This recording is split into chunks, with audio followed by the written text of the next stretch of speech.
जय श्री राम। भगवान राम की सुंदर कथा को आगे बढ़ाते हैं। एक बार सुंदर फूल चुनकर श्री राम जी ने अपने हाथों से भांति भांति के गहने बनाए और सुंदर स्फटिक शिला पर बैठे हुए प्रभु ने आदर के साथ वे गहने श्री सीता जी को पहनाए। देवराज इंद्र का मूर्ख पुत्र जयंत कौवे का रूप धरकर श्री रघुनाथ जी का बल देखना चाहता है, जैसे महान मंद बुद्धि चींटी समुद्र का था पाना चाहती हो। वह मूढ़ मंद बुद्धि कारण से बना हुआ कौवा सीता जी के चरणों में चोंच मारकर भागा।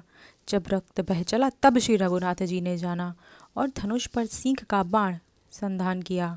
श्री रघुनाथ जी जो अत्यंत ही कृपालु हैं और जिनका दीनों पर सदा प्रेम रहता है, उनसे भी उस अवगुणों के घर मूर्ख जयंत ने आकर छल किया। मंत्र से प्रेरित होकर वह ब्रह्म बाण दौड़ा। कौवा भयभीत होकर भाग चला। वह अपना असली रूप धर कर पिता इंद्र के पास गया, पर श्री राम जी का विरोधी जानकर इंद्र ने उसको नहीं रखा। तब वह निराश हो गया, उसके मन में भय उत्पन्न हो गया। वह ब्रह्मलोक, शिवलोक आदि समस्त लोकों में थका हुआ और भय शोक से व्याकुल होकर भागता रहा। किसी ने उसको बैठने तक के लिए नहीं कहा।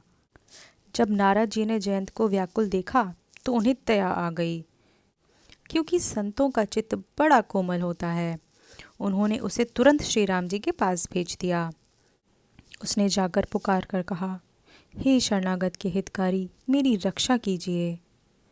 आतुर और भयभीत जयंत ने जाकर श्री राम जी के चरण पकड़ लिए और कहा, हे दयालु रघुनाथ जी, रक्षा कीजिए, रक्षा कीजिए। आपके अतुलित बल और आपकी अतुलित प्रभुता को मैं मंद बुद्धि जान ही नहीं पाया। अपने किए हुए कर्म से उत्पन्न हुआ फल मैंने पा लिया। अब हे प्रभु, मेरी रक्षा कीजिए, मैं आपकी शरण तक कर आया हूँ। तब श्री रघुनाथ जी ने उसको एक आंख से काना करके छोड़ दिया। चित्रकूट में बसकर श्री रघुनाथ जी ने बहुत से चरित्र किए जो कानों को अमृत के समान प्रिय हैं। फिर कुछ समय बाद श्री राम जी ने मन में ऐसा अनुमान किया कि मुझे लोग अब यहाँ जान गए हैं, इससे यहाँ बड़ी भीड़ हो जाएगी। सीता जी सहित दोनों भाई चले। अब प्रभु अत्रि जी के आश्रम में गए तो उनका आगमन सुनते ही महामुनि हर्षित हो गए, शरीर पुलकित हो गया। अत्रि जी आकर दौड़े। उन्हें दौड़ा आता देखकर श्री राम जी और भी शीघ्रता से चले आए। दंडवत करते हुए ही श्री राम जी को मुनि ने हृदय से लगा लिया और प्रेमाश्रुओं के जल से दोनों जनों को नहला दिया। श्री राम जी की छवि देखकर मुनि के नेत्र शीतल हो गए। तब वे उनको आदरपूर्वक अपने आश्रम में ले आए। पूजन करके सुंदर वचन कहकर मुनि ने फूल और फल दिए, जो प्रभु के मन को बहुत रुचे। प्रभु आसन पर विराजमान हैं। नेत्र भर कर उनकी शोभा देखकर परम प्रवीण मुनि श्रेष्ठ हाथ जोड़कर स्तुति करने लगे। हे अनुपम सुंदर, हे पृथ्वीपति, हे जानकीनाथ, मैं आपको प्रणाम करता हूँ। मुझ पर प्रसन्न होइए, मैं आपको नमस्कार करता हूँ। मुझे अपने चरण कमलों में भक्ति दीजिए। फिर श्री सीता जी अनसुईया जी के चरण पकड़कर उनसे मिली। ऋषि पत्नी के मन में बड़ा सुख हुआ। उन्होंने आशीष देकर सीता जी को पास बैठा लिया और उन्हें ऐसे दिव्य वस्त्र और आभूषण पहनाए जो नित्य नए, निर्मल और सुहावने बने रहते हैं। फिर श्री ऋषि पत्नी स्त्रियों की कुछ धर्म बखान कर कहने लगी। जानकी जी ने सुनकर परम सुख पाया और आदर पूर्वक उनके चरणों में सिर नवाया। तब कृपा की खान श्री राम जी ने मुनि से कहा, आज्ञा हो तो अब दूसरे वन में जाऊं? मुझ पर निरंतर कृपा करते रहिएगा और अपना सेवक जानकर स्नेह न छोड़िएगा। धर्म धुरंधर प्रभु श्री राम जी के वचन सुनकर ज्ञानी मुनि प्रेम पूर्वक बोले, सभी देवता जिनकी कृपा चाहते हैं, हे राम जी, आप वही निष्काम पुरुषों की भी प्रिय और दीनों के बंधु भगवान हैं जो इस प्रकार कोमल वचन बोल रहे हैं। मैं किस प्रकार कहूँ?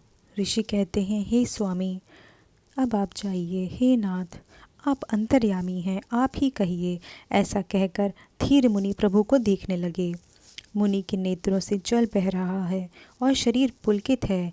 मुनि अत्यंत प्रेम से पूर्ण है और उनका शरीर पुलकित है और नेत्रों को श्री राम जी के मुख कमल में लगाए हुए हैं। मन में विचार कर रहे हैं कि मैंने ऐसे कौन से जप तप किए थे जिसके कारण प्रभु के दर्शन पाए। मुनि के चरणों में सिर नवाकर श्री राम जी वन को चले। आगे श्री राम जी हैं और उनके पीछे छोटे भाई लक्ष्मण जी हैं। दोनों ही मुनियों का सुंदर वेश बनाए अत्यंत सुशोभित हैं। दोनों के बीच में जानकी जी हैं और अत्यंत सुशोभित हैं और सुंदर लग रही हैं। नदी, वन, पर्वत और दुर्गम घाटियाँ अपने स्वामी को रास्ता देते जाते हैं। जहाँ जहाँ देव श्री रघुनाथ जी जाते हैं वहाँ वहाँ बादल आकाश में छाया करते जाते हैं। रास्ते में जाते हुए एक विराट राक्षस मिला। सामने आते ही श्री राम जी ने उसको मार डाला। फिर भगवान श्री राम जी शरभंग ऋषि से मिले। फिर श्री राम जी आगे वन में चले। मुनि अगस्त्य जी के एक सुतीक्ष्ण नामक सुजान शिष्य थे। उनकी भगवान में बड़ी प्रीति थी।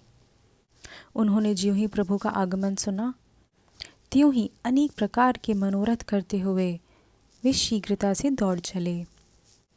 क्या भगवान श्री राम जी लक्ष्मण जी सहित मुझसे मिलेंगे? मुझे विश्वास नहीं होता। उन्हें दिशा विदिशा और रास्ता कुछ भी नहीं सूझ रहा है। वे कौन हैं, कहाँ जा रहे हैं, यह भी नहीं जानते। वे कभी पीछे घूमकर फिर आगे चलने लगते हैं और कभी गुण गा गा के नाचने लगते हैं।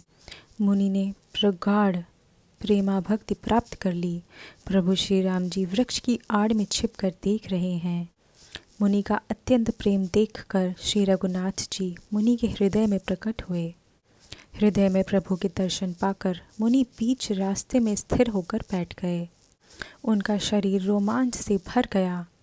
तब श्री रघुनाथ जी उनके पास चले आए और अपने भक्त की प्रेम दशा देखकर मन में बहुत प्रसन्न हुए। श्री राम जी ने मुनि को बहुत प्रकार से जगाया पर मुनि नहीं जागे क्योंकि उन्हें प्रभु के ध्यान का सुख प्राप्त हो गया था।